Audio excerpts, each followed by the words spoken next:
ഓം ശ്രീ ചാമുണ്ഡേശ്വരിയെ നമഃ. നവരാത്രിയുടെ 5-ാം ദിവസമായ പഞ്ചമിയിൽ ഭഗവതിയെ സ്കന്ദമാതാവായാണ് ആരാധിക്കുന്നത്. 6 ശിരസുകളോടുകൂടിയ ശ്രീ സുബ്രഹ്മണ്യ സ്വാമിയെ മടിയിൽ വെച്ച് ലാളിക്കുന്ന ഭാവാണ് ഭഗവതിക്ക്. അമ്മയുടെ വാത്സല്യവും സ്നേഹവും ആനന്ദമൊക്കെയാണ് ഈ ഭാവത്തിൽ നമുക്ക് കാണാൻ സാധിക്കുന്നത്. സ്നേഹവും ശക്തിയും ജ്ഞാനവും പകർന്നു നൽകി സൽ സന്താനത്തെ ഭഗവതി ലോക നന്മയ്ക്ക് വേണ്ടി സജ്ജമാക്കുകയാണ്.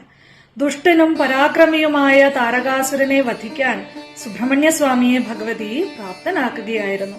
അപ്പോ അമ്മ തന്റെ സന്താനങ്ങളെ സംരക്ഷിക്കുകയും സകല ഐശ്വര്യങ്ങളും നൽകുകയും അവരെ വിജയത്തിന്റെ കൊടുമുടിയിലെത്തിക്കുകയും ചെയ്യുന്നു. ദേവസൈന്യാധിപനായ സുബ്രഹ്മണ്യ സ്വാമിയെ കുറിച്ച് പ്രത്യേകം എടുത്തു പറയേണ്ട ആവശ്യമില്ലല്ലോ. നിസ്വാർത്ഥമായ മനസ്സോടെ നമ്മൾ ആ ഭഗവതിയെ സ്നേഹിക്കുകയും ആരാധിക്കുകയും ചെയ്യുകയാണെങ്കിൽ നമുക്ക് രക്ഷ, ശക്തി, സമൃദ്ധി ഇതെല്ലാം നൽകി ആ ഭഗവതി നമ്മളെയും അനുഗ്രഹിക്കും.